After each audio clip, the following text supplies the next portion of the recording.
ప్రశాంత్ రెడ్డి చేసిన భావోద్వేగ ప్రసంగం అందరినీ ఆలోచింపజేస్తుంది.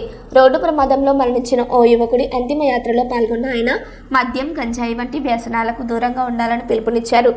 స్నేహితుడి మరణం మీలో మార్పు తేవాలి, వ్యసనాలకు ప్రేరేపించే స్నేహాన్ని వదులుకోండి అంటూ ఆయన ఇచ్చిన సందేశం ఇప్పుడు సోషల్ మీడియాలో వైరల్ అవుతుంది. యువకులారా, ఇది చూసైనా మారండి.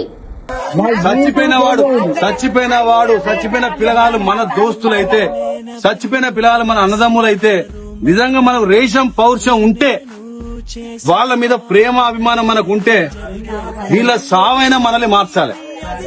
పొద్దుగాల 6 గంటలే పోతారు, కత్తి పెట్టుకొని వేసుకొని సాయంత్రం పొలంలో పూజకుంటున్నాం మా పిల్లల కొరకు మా కడుపు కొరకు పోతారా. మేము తాగి ఇట్లా రోడ్ల పాటు మాకు ఇట్లా పాలన తీసుకోవాలి. మీ కొరకు మేము బతకన్నా, మీ కొరకు మేము రావాలి. ఏం చేస్తాను, ఎటు పోతాను, మనం ఎటు అవుతుంది. ఈ రోజు ఏమైంది, దీనికి కారణం ఏంది అందరికీ తెలుసు. నిజంగా కనుక మీరు మన లోపల మానవత్వం ఉంటే, మన గుండెలు రాళ్లు కాకపోతే, మనం రాక్షసులు కాకపోతే, ఇప్పటికైనా అర్థం చేసుకుని జీవితంలో సాగుకు మించిన పెద్ద షాప్ ఉంటది.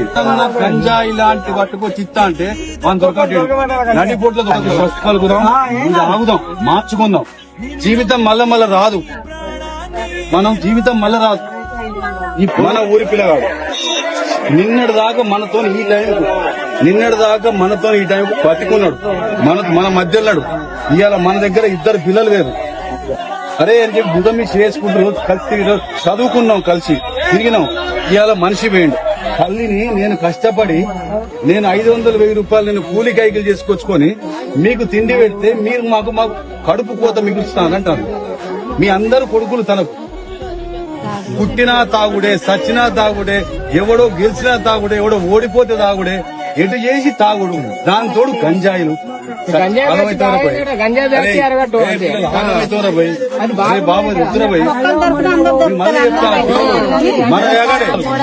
మన ఊళ్ళకెళ్ళి ఈ రోడ్ల మీద రక్తాలు దుస్తులు మార్చాలి.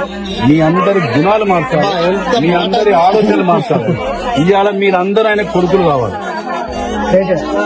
అప్పుడే నిజంగా మీ దోస్తుకి ఇచ్చిన మీరు నివాలి.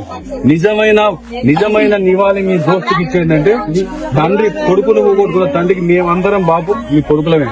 మీకు నిజం చెప్తున్నా, పిల్లలు, నేను శనిగరం బిడ్డని, నేను చెప్తానా, మీకు రేషం పౌరుషం ఇంత అంత ఉంటే, మన అవ్వలు చెప్తున్నా ముచ్చట్టు, మన దోస్తు సాక్షిగా బంద్ చేయాలి. అదే పద్ధతి బంద్ చేసి ఆ దోస్తే మనల్ని